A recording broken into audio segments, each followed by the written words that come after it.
I was like, I'll take that challenge. As he's spinning, spin, young man. Vince Carter. Thank you guys for having me here. Let's get it. What's up, everybody? Welcome back into the Go-Getters Show, brought to you by Sturdy Bros Productions, sponsored by AFC Fitness and Padelphia.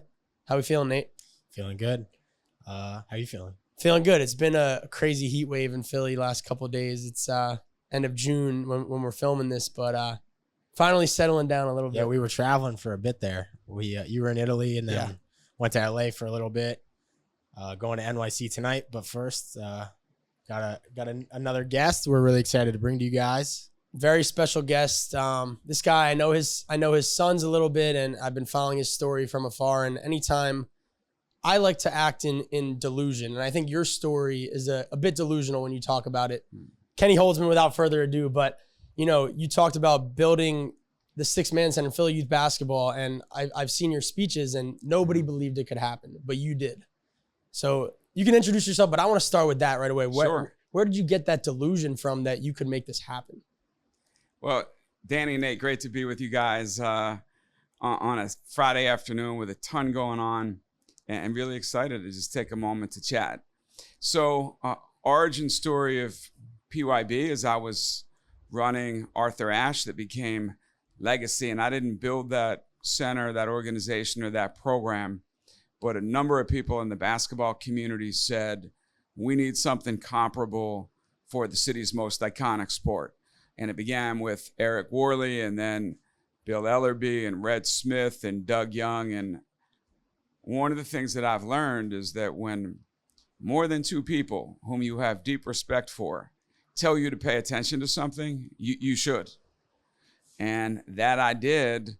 And we went and put pen to paper and put a set of ideas that we thought were compelling, and began to shop it among people in not just the basketball community, but philanthropy, education, youth development, the business community. And to answer your question, Danny, I mean, one of my trademarks, I suppose, is what I call fierce optimism. And what I mean by that is the ability to see a vision and abundance in the world. We got a lot of resources, people, goodwill to solve a lot of problems. And I think that when mobilized with a compelling idea and like serious intention to go execute on that big idea, you can get it done, but it doesn't begin without a fundamental belief that it's achievable. And that's in essence what I call fierce optimism. Love that. I think that's how Nate and I try to live and build our businesses the same way, because what's the alternative, right? I feel like if you shoot for it and you fail, at least you tried. So I don't know if you want to add to that, but yeah, I mean, same thing. I mean, we left college not really knowing what path we wanted to take, but we had a long-term vision of where we see ourselves, and every day we just taking steps to get there. So very similar story to you. Yeah. Yeah. So let's talk about the beginning. Starting in 2015, PYB. How did it all get started? Like, what was the moment? Because I know you were practicing law as an attorney at first, right? And then you were doing some other nonprofit work. But right. What's the origin of PYB? Yeah. So, the moment where I said to myself, after Eric Worley and others had come to me with this notion, was, in what ways can the game of basketball be levered up in a multitude of non-athletic ways for its highest and best purpose? And for me, what I've built my career around, after ending a pretty non-distinguished legal career, pretty uninspired, 19 months, I left in 1998 to begin a whole new career in youth development, urban education.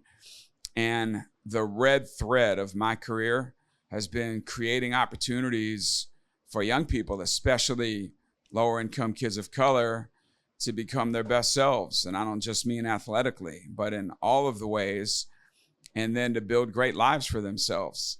And so I was wondering, could basketball as a door opener and a medium be something highly leverageable to allow thousands of young people to self-determine. And by self-determine, I mean to set real goals for one's life and then have the tools, the supports, the skills, the know-how to then go actualize those big dreams. And I don't mean, helping kids get to the league. That's not what we do. That's what you do. Yeah. I mean, helping people overcome circumstances, build a great career, a great life, a great family, and achieve one's fullest potential. And I think basketball in Philly, I need to tell you guys this, it is iconic. It's everywhere, especially in our city's Black community. And the opportunity to help be a conduit to a bridge between grassroots communities, the basketball community, elected officials, philanthropists. It's a bridge that I'm really comfortable being on. And I thought for myself, if we really want to do something powerful for the city and for kids, let's go build a program, an organization, and a center that includes, but is certainly not limited to basketball. And let's do it of, by, for, and with the community. And that's the big idea that we've been chasing hard for 10 years. And, at year 9, we opened the Six Man Center, and it's just exponentially expanded the programmatic possibilities of reaching young people and building community. So far this summer, we've been really fortunate enough to use the Six Man Center for a couple of our workouts, and it's really an awesome facility. It's honestly really cool to see and come together. But basketball is like one of the only sports, I say this all the time, that you can play by yourself. And so I think that's why a lot of people connect with it. But then it also has a team aspect that can bring everyone together. And like you said, all over the city, there's courts that pretty much anywhere I go in Philly, there's always people playing. And there's not always a baseball field you can go to and just play with your friends. So I think basketball really, bridges that gap. Mm-hmm. So talk about where your love for basketball came from, because you can't just be involved with something without having a love for it. So talk about where that originated. Yeah. But back to your prior comment, the term I use, having studied economics in college, are barriers to entry. Right.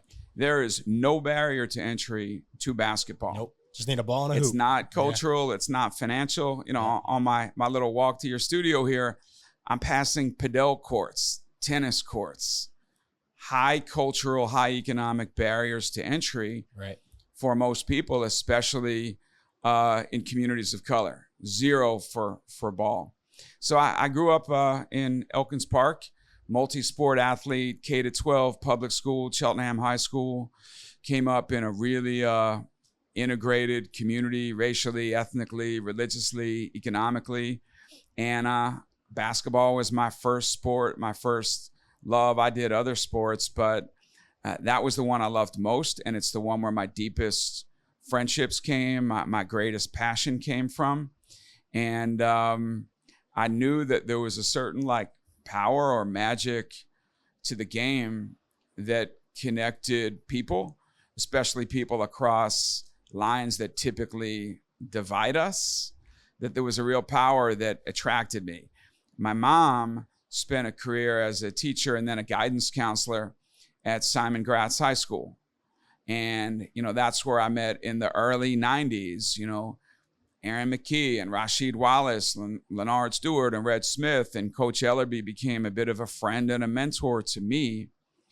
But more than anything, was my first awakening to what I call disparity.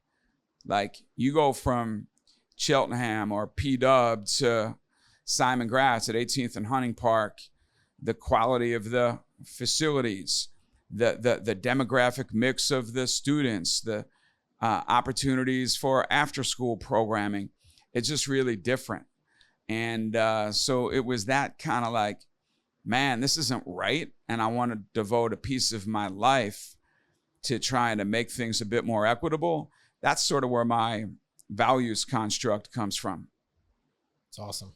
That's amazing. Yeah. I think the concept of self-determination basically, you know, you have the freedom and opportunity to do whatever you want in this world. And I come from a privileged background and growing up in Plymouth White Marsh, where I had all the facilities, I had all the access, I could kind of do whatever I wanted. So I'm curious, what are the biggest systemic challenges that you see a lot of inner city kids face? Is it gym access? Is it maybe not having a father in the home? What are some of the biggest challenges that they face? And then how is the Six Man Center trying to solve those problems?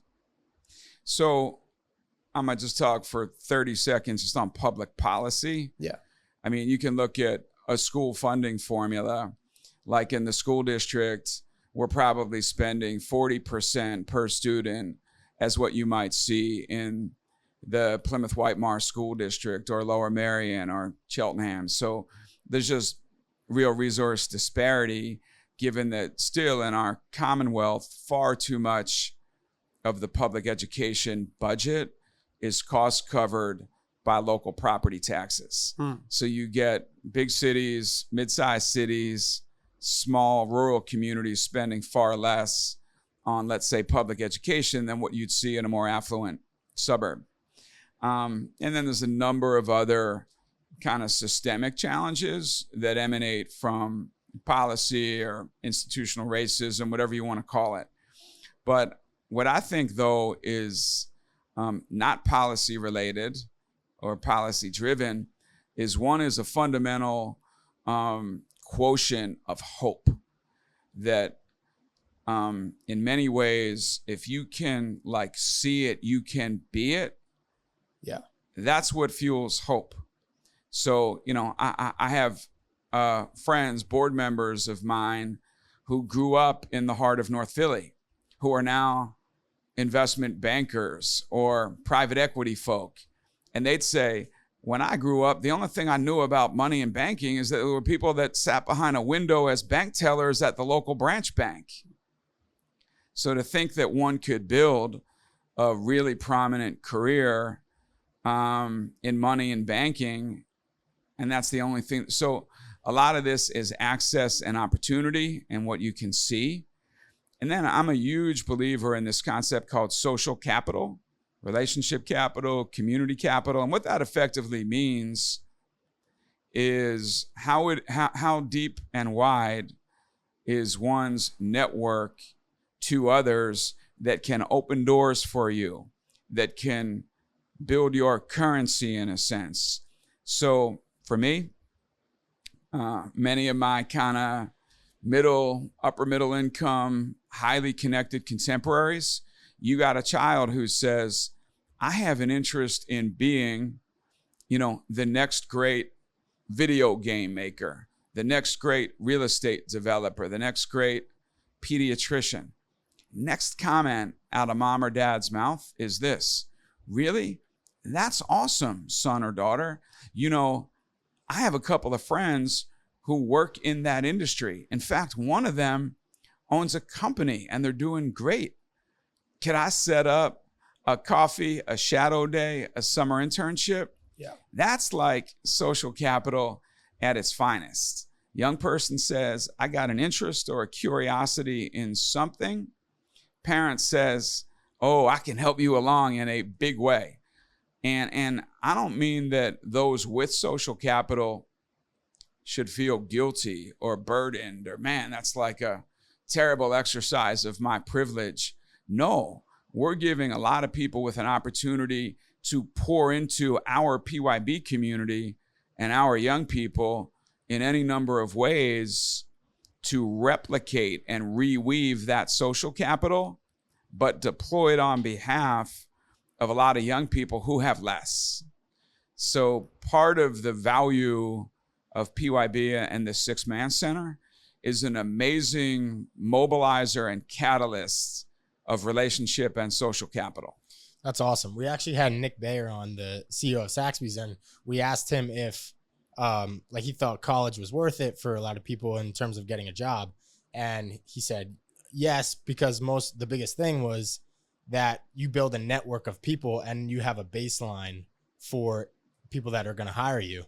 And I thought that was a really cool answer because it opened my eyes to what you just talked about, just building a network of people. And what you're doing at the Six Man Center is you're opening those doors earlier in their lives opposed to waiting to get to college. So I think that's a really cool thing you talk about. And one of the things we really believe in at PYB, and we deeply embed this in our programming, Nate, is this concept of social and emotional learning.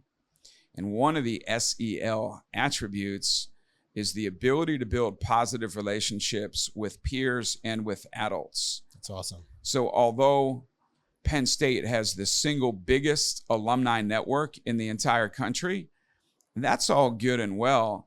But if you don't know how to cultivate friendships and people in those networks, it's like for who, for what? Yep. And helping young people understand how it is that you can really connect with somebody older than you, whether it's somebody who came up in similar circumstances or in very different circumstances. That's a real skill. The number one reason why you see people paying really high tuitions at elite level private schools, whether it's a K-12 situation or college or a professional school, a business school, or whatever, is the caliber and power of connections with cloutful people. Yep. It's not that, the quality of the instructor or the intellect of the classmates is all that much different between an Amherst and a Williams and an Arcadia. It's the bounce in the step, and it's the wealth and the connections of the student body and their families are highly different. Makes a lot of sense. Yeah. No, and I think the way that you go about networking, at least how I've tried to do it, is providing value, right? There's givers, there's reciprocators, there's takers. So I always try to go into situations as a giver. And sometimes when that happens, you get taken advantage of a little bit. But I think Nate and I have done a really good job, especially with our clients and our athletes, and like people like you and just other people trying to just give without expectation and just try to help people. So how have you given and essentially received goodwill, and how has that come back to you with the Six Man Center with your network? That's a great question. Is there a moment that sticks out where you were just giving without expectation over those 9 years and just helping people, and then there was like all that came back to help me out? Yeah, there were a couple key moments. I'll share a few of them, but I begin with the proposition, and I think you were kind of onto this, is that building quality relationships should not be a transactional proposition. Yep. That if it's that way and you're always giving so you can have an equal or a better take coming back the other way, it's not the way to build relationships. And it is, people see through that right away. There's a great book, Give and Take by Adam Grant. Give and Take by Adam Grant. Yeah, Adam Grant will tell you that the givers, although one might think they always finish last, it's precisely the opposite. And there's times where you're going to do good and put goodness out into the world, and you might not even know when it's going to return. I'll give you for instance, when me and Eric and Alvin Williams and Doug Young had this concept paper together, and what do you do when you got a good idea? You got to shop it. Like, is it gonna have any grip in the marketplace? And I went to a couple early friends, one of whom was John Langle, who was a lawyer at Ballard Spar. I practiced there. I told you guys this, for 19 months. I was an uninspired, unproductive young associate who was trying to figure out, what do I want to do in this world that can really align my knowledge and skills with my passions and my values. So I made more friends than I did making money for the firm. And one of those friends was John Langle. And I took him to lunch and I said, I need you to pay attention to this concept paper. It's got some big ideas in it. And ultimately he said, I'm in. What can I do? Fast forward, that law firm has given us over $3 million of free legal work. The Six Man Center alone, that was the third piece of property that we tried to tie down. And when we finally did, agreement of sale, environmental issues, zoning issues, contracting issues, like the meter runs. We never paid one nickel for legal work. Wow. But guess what else came out of the John relationship? Ballard provided office space. They incubated us. I don't know Doug Collins, but for John Langle, Doug's become one of our most visible champions. My relationship with Fran Dunphy runs through John and Matt Langle, that in many ways, and I could tell you a lot of other instances,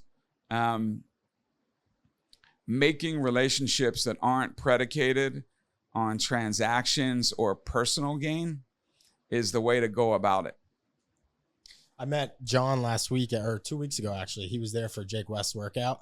His son, I believe, is the coach at Colgate, right? That's right. Yeah, he was a really good guy, and Doug came by to check it out, too. So I was honored to meet those guys. They're great people, for sure. There's a reason why Doug is a Hall of Famer. Yeah. And I don't just mean that as a He said he player, represented coach, him, broadcaster. Right? I mean it Yeah. as a human being. Yeah. I mean, what NBA Hall of Famer is going to go watch a high school kid work out and take him for a meal and talk to him about life? That's emblematic of Doug. It's not just because Jake West is charismatic and athletic and is going to play for CC at Northwestern. That's just the kind of person Doug is. Right. Yeah. Doug actually gave me one of his bracelets. We were talking for a bit, so we connected there, but that was great. Cool. Yes, sir. It's awesome. Yeah, I think this will help the audience a lot. So I want to touch on that 19-month period where you weren't happy in your job and you felt unfulfilled. What was that like? Because I think a lot of people get stuck in their job, and then they get expenses and then kids and stuff like that. So how did you make that pivot? We talked to one of our other guests, Mike Dunn, was in a similar situation where he was in a 9-to-5, but he knew he wanted to be a basketball shooting coach. And he talked about an aha moment where he texted his wife and said, I'm leaving my job and I'm good. So I guess touch on some of the struggles maybe you faced. And if somebody's in those shoes now, how could they approach finding their passion? And then was there an aha moment where you were like, I'm done with this, I'm moving on? So we all think about like moments in time in our work lives when our heart was singing or our cup felt full, right? And for me, early on in my career, before I went to law school, I spent 4 years working on Capitol Hill for a couple members of Congress. But at nighttime, I was running a late night basketball program for the YMCA in DC. And it was league play and some life skills. Back then, we called it high school dropouts. We don't use that term anymore. It's, disconnected youth or whatever you want to call it. And wintertime was at the Anthony Bowen YMCA, and summertime was on the campus of Howard University. When I thought back in those late nights as a lawyer, 8, 9, 10 o'clock at night, man, like, when in my life during those hours have I really been jazzed? It was doing that work, like with urban young people. And I just have this overdeveloped need to hook together my work life with my community life, with my values. And I don't want to diminish for a minute. Like, I got a lot of friends who stayed as lawyers and have built amazing careers. And guess what? They've contributed to PYB. They've lived far greater material lives than I have, but that's okay. I mean, I just need to get up in the morning and be really fired up to get to work and to do what I think brings my skills and knowledge and values to their best purpose. And I knew it wasn't as a lawyer, but first night of work, I'll never forget this.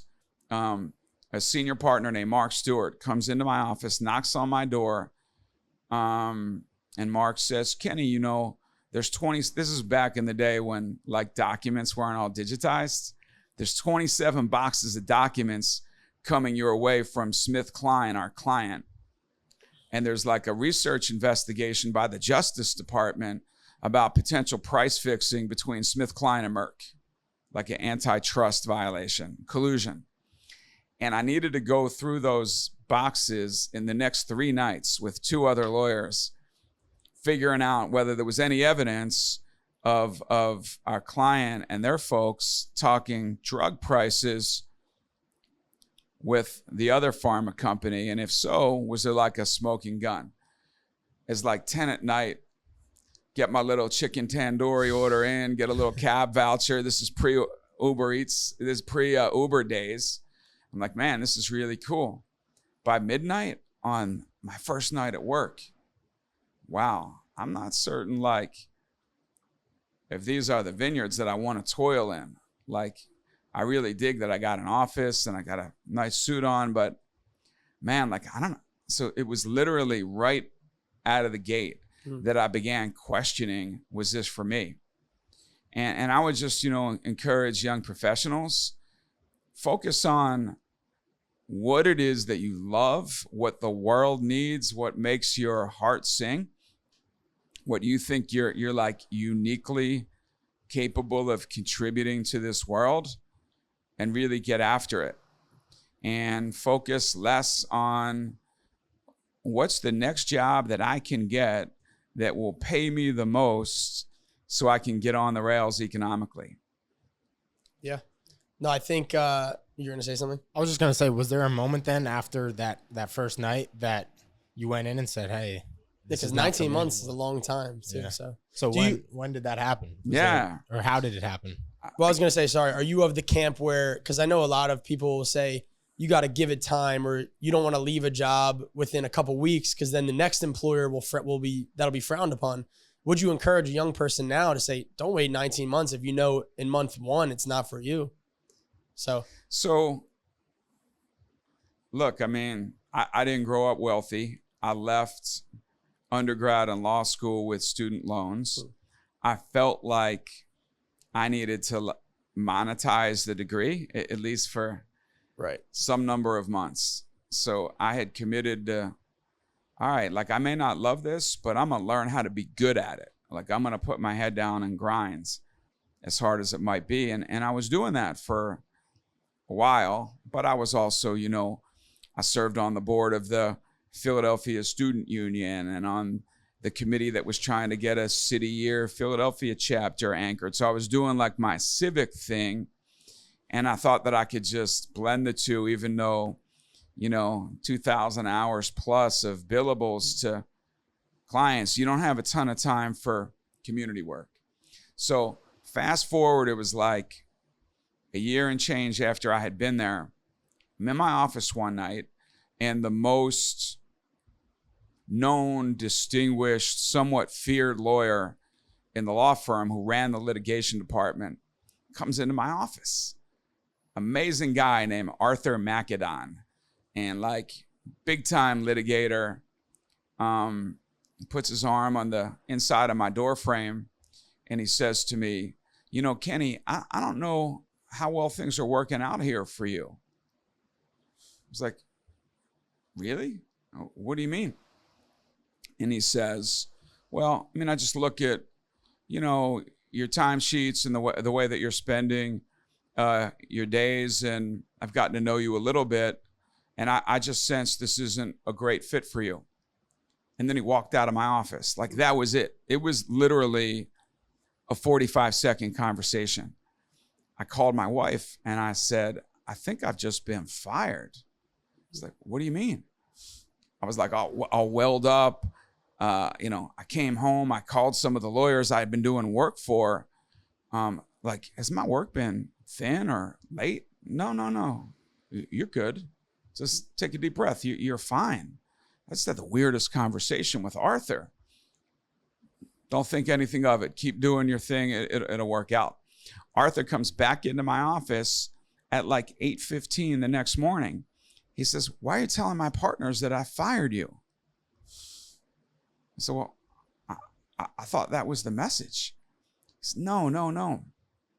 What I was trying to communicate is I think that a great career is when you can hook together your knowledge and your skills with what you're really passionate about and what you value. And all I was saying is I think those are the elements of a great career. And I don't think you're going to find that here And you may not even find that as a lawyer. And he was spot on. So fast forward, like I take my career in a whole different direction. Arthur passed 8 or 9 years ago, and I went to his memorial service at the Kimmel Center. It was amazing, like who's who of Philadelphia law, business, politics, all that. And his daughter gave one of the eulogies. She's a doctor at CHOP. Her name is Claudia Macedon. And I sent Claudia an email, and I told her about my history with her father and the amazing favor that he gave me. And she says to me in one sentence, "My father was the master of the unwelcomed conversation." I was like, touche. That's,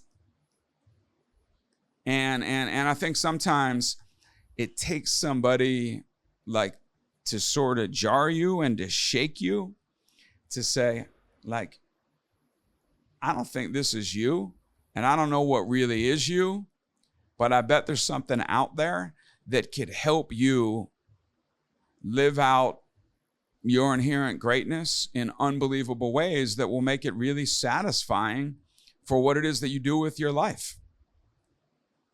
That's profound. The unwelcome conversation. We talk about that all the time because I really struggle in conflict, I feel like, in hard conversations. Nate's more of a straight shooter. So it's definitely a balance, I think, trying to work on it. My high school coach was a brutally honest guy. So, but yeah, I think anytime you can find something that you're good at and you're passionate about, I mean, that's like a slam dunk. So I feel like we feel very lucky that we've been able to find something that we're good at and that we love to do.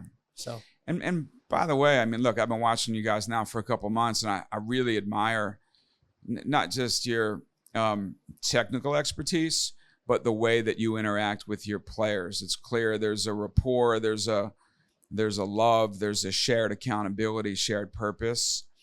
I think that a small feature of what we're focused on at PYB is that if young people are getting early messages from 12 or 13 onward that you're a great player, you're the next great one to come out of Philly. And the way that's sometimes internalized by young people is if I just keep getting bigger, stronger, faster, and more skilled, the proverbial like put in your 10,000 hours, like a tipping point thing. Oftentimes that's heard by young people as, oh, I'm the next great hooper.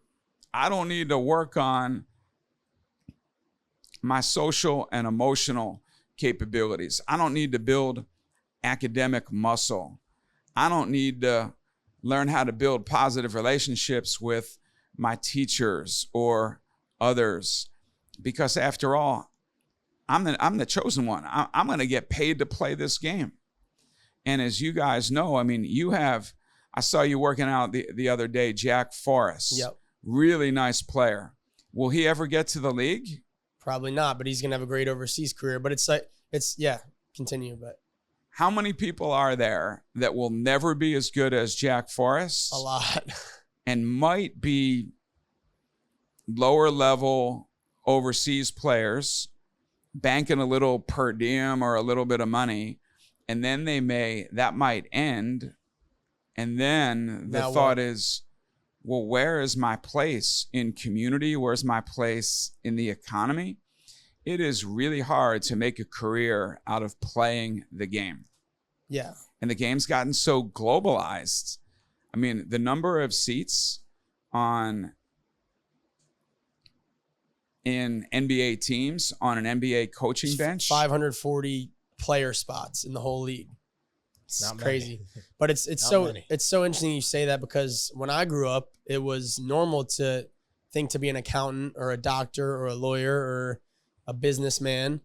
But a lot of my teammates in high school, some of them came from Martin Luther King High School, and they transferred into Plymouth White Marsh, and we used to have conversations like this, and to them it was like, I get to the NBA or there's nothing else. So I think it's so amazing what you guys are building, because I really think you're going to change thousands of kids' lives in inner city Philly. And I want to tell a little story. I was at the Jewish Business Network event at the Six Man Center. Yeah. And Rashid Bailey was there. A couple other former NFL players were there.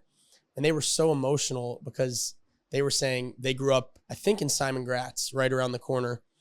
And they said, if this center was around when I was here, this would have saved so many of my friends' lives. Because as we know, there's a lot of gun violence in the inner cities. And just having that there, that I knew what you were building, but that conversation with them made me realize that you guys are really going to change the course of these kids' lives because you're giving them hope, like you said. So I just wanted to give you flowers there. I mean, that was... No, I appreciate you saying that, amazing. Danny. I don't think of us, and I certainly don't think of myself in a savior kind of way. I think that, like, one, transforming their lives, like, I think that comes from within. But I do think, though, that we can create conditions, a space, the programs, the quality of adults that we put into the lives of kids, and that sense of hope and I could see it, I could be it. We've got the ability to do that. And then from there, everything is possible. It's funny. We talk about the butterfly effect all the time. And if Danny never transferred to Moravian from Penn State, I never would have been on the floor at the dunk contest, which is a funny thing to think about. But then when you think about it on your scale, I mean, just the years of work you put in to make this happen, the volume of people that could it affect is just crazy to think about. So, you know, we talk about it on an individual scale, but for you to be doing it on a scale of the entire city is just crazy. So, yeah. And in a lot of ways, Nate, it is never lost on us what a privilege it is to have a 100,000 square foot center, a great board, a dedicated set of contributors, some elected officials like Vincent Hughes and Isaiah Thomas and Governor Shapiro, who really value and care about us. It's a privilege. What it also is it creates an enormous sense of obligation of you have, you know, arguably the most comprehensive center, a basketball-based youth development center of anywhere in the country, 100,000 square feet. How do you make certain that every hour of every day and every square inch of that building is put to good use? And that's some of the stuff that we lose sleep over. We never get complacent.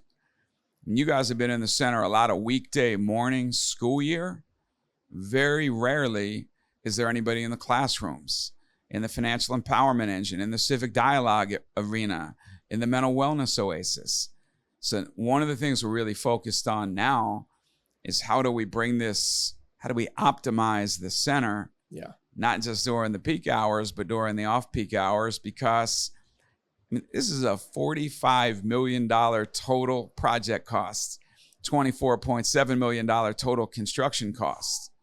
It's not like we got one gym and one classroom and sure, like have at it whenever it's used. Great. If there's downtime, no worries. So we feel a real sense of obligation to make this thing great. And we're doing it with a lot of others who are on the staff team or the board, but also partners like the two of you. Is there any way you can partner with some of the public schools in the city to utilize those hours during the school year more? I don't know if that's something you currently do, but. Yeah, so we're beginning to have a number of partners like within 10 or 12 blocks of us that we're in conversation about doing daytime school hour programming at the center. And we have one right now, a little niched charter school up in the Falls Center on Henry Avenue called the Philadelphia Hebrew Charter School. Interestingly, about 400 mostly African-American children from Lower Germantown. And there's going to be many others that are coming. And we're also in conversation with a school about us being their home. Wow. Where they'll be like the regular, 9 month a year. That'd be awesome. 8 to 3:30 user. Yeah. So a lot of different irons in the fire. Well, I guess that's even a conversation just for the sheer fact that I'm assuming your facility is way better than than what they have as a school and what you guys can provide. So yeah, that's really cool. Mm-hmm. Yeah, and I'm curious about this as just a business operator. So are you the one that is the operator of this? You're trying to constantly find ways to create new money with all this square footage. And how do those conversations go? How do you pitch a school to use your space, or like what's your day-to-day look like in terms of that from a selfishly from an operator standpoint? So the good news is that the leadership team is way bigger than me right now. We've got my co-founder, Eric Worley, is the VP of basketball.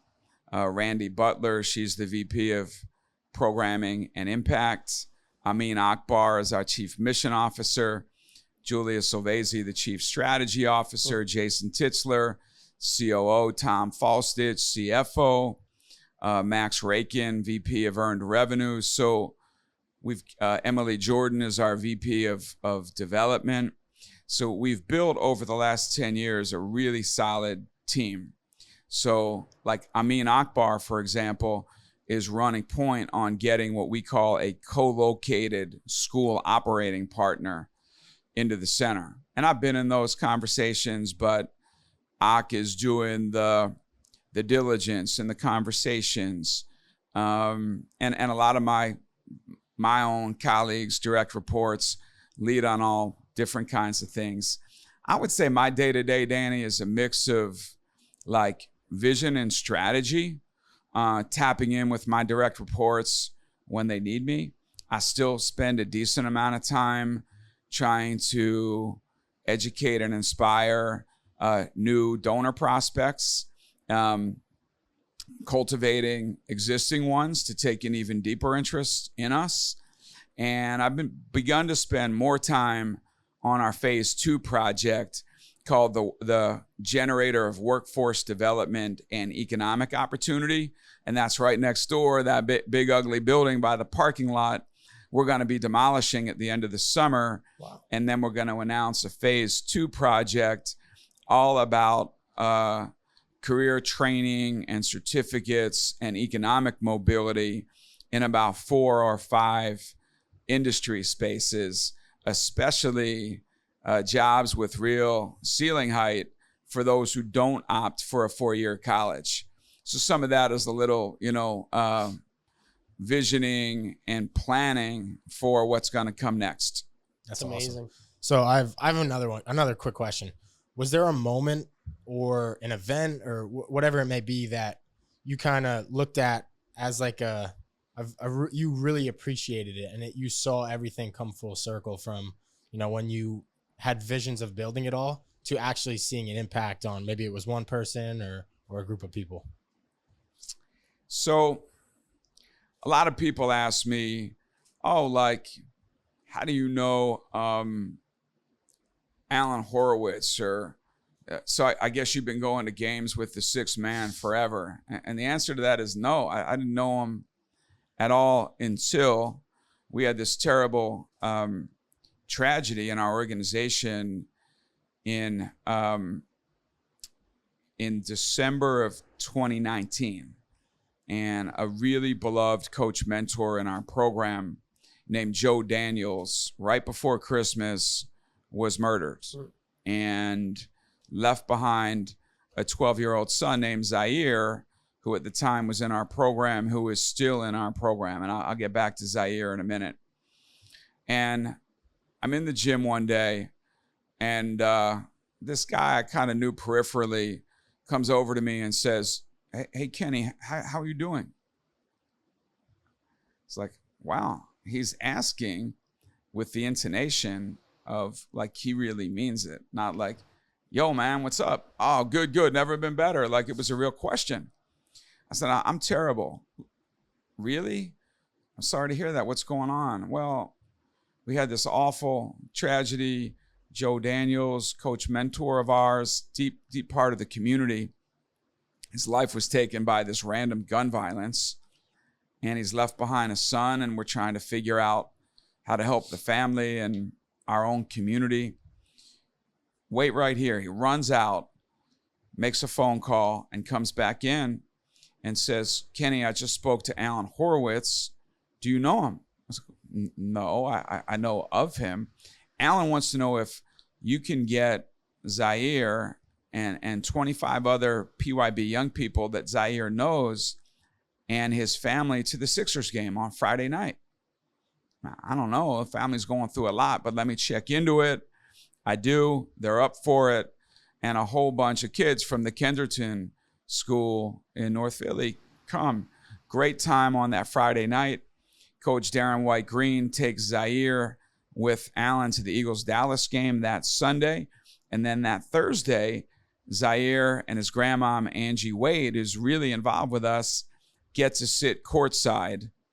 And they meet like the Embiids and Tobias Harris and family and like red carpet.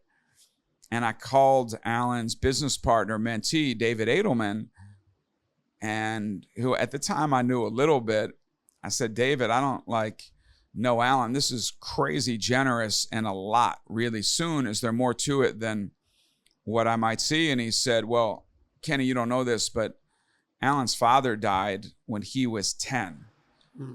And David's grandparents helped to raise Allen.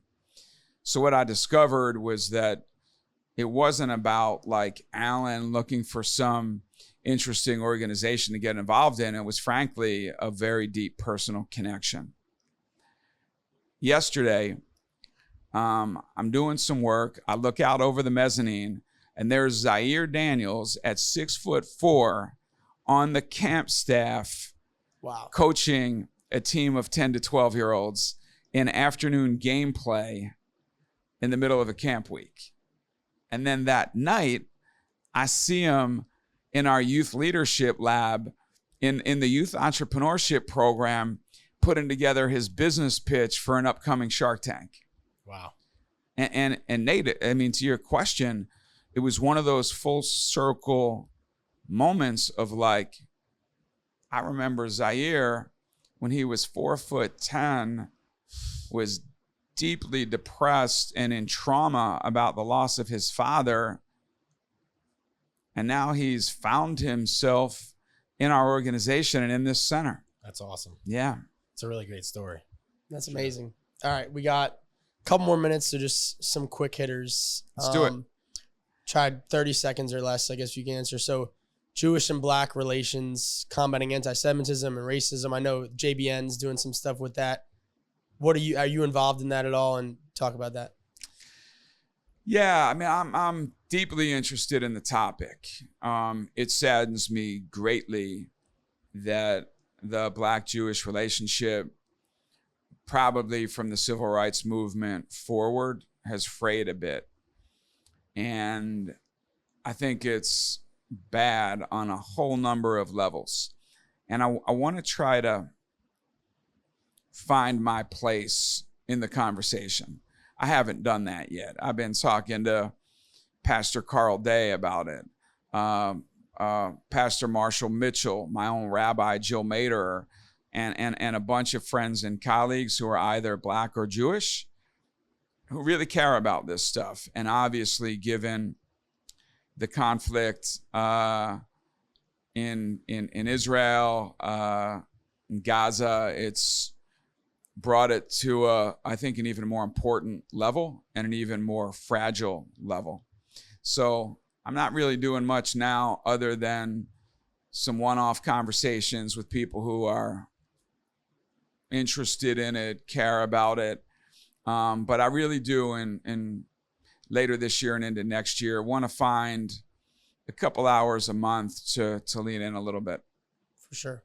I see you got the Sabrinas on. Do you have a favorite all-time basketball shoe?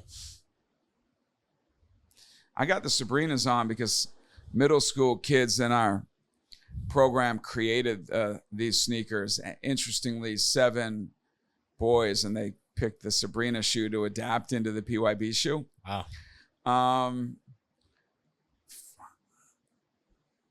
Favorite sneaker.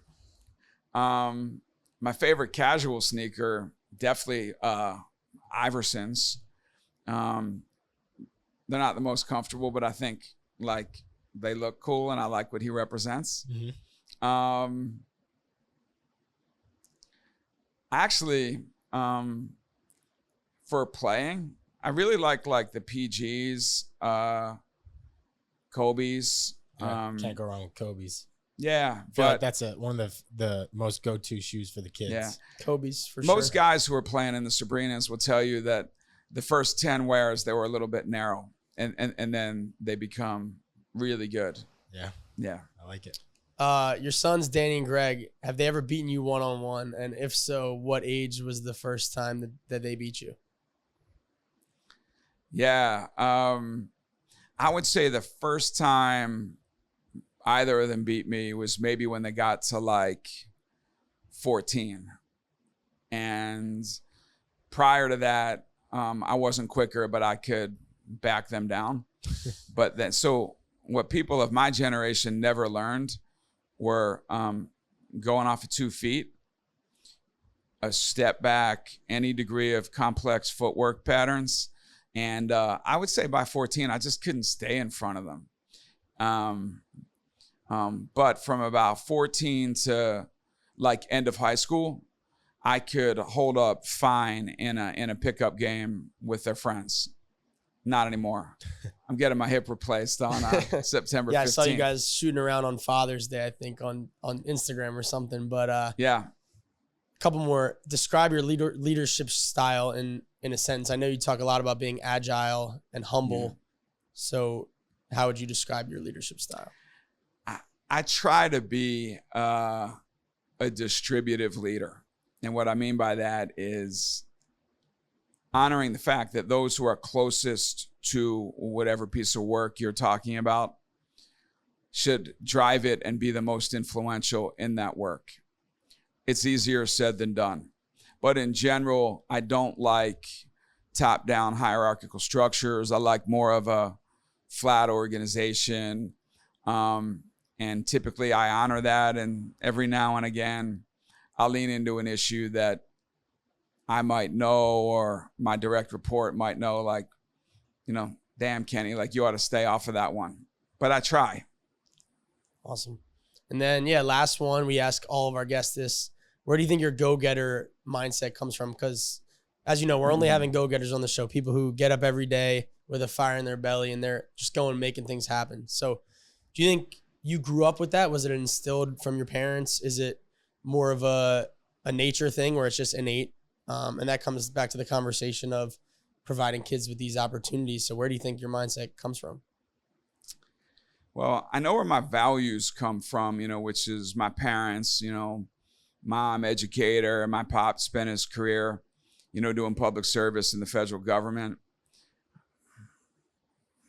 My work ethic, my go-getting, there's a lot of influential mentors in my life. I won't bore you with all that, and we don't have time, but I think in general, I've just built this view of the inequities in society and a recognition that we all have limited time on this earth. And I've really wanted to make impact and want to make a difference to make the playing field a little bit more level. And I think, Nate, as you were talking about like scale and the bigness of PYB or the center, to do stuff at a level of scale, like you really got to get after it. Nick Baer, a mutual friend, Nick could have done his thing at Drexel or wherever Cafe Number One was and patted himself on the back and look at these great student managers and we're good. He's trying to scale it. And I would say for me, to be a difference maker on a big scale is what I'm about, especially for urban kids. And it takes a ton of work. PYB over the last decade for me, it's literally been about 75 hours a week of all-in commitment. And I am never going to be the smartest guy out there. There are a few that will outwork me. Send it right on that. That was amazing. Yeah, that was great. You guys definitely need to go check out the Six Man Center.